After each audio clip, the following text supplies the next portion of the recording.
Welcome back, Cyber Explorers. It's Alfie, and in this video we'll explore together with this step-by-step guide, how to run a program as an administrator. So without further ado, let's get right into it.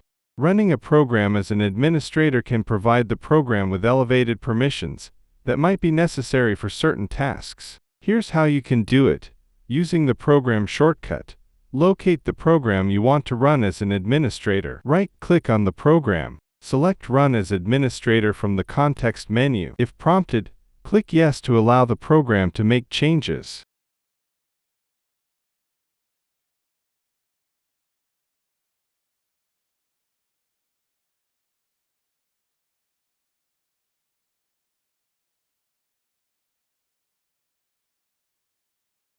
And that's it for today. If you found this video helpful, please give it a thumbs up, consider subscribing, and don't forget to activate the notification bell so you won't miss out on any new uploads. Thank you for watching. Until next time, see you later.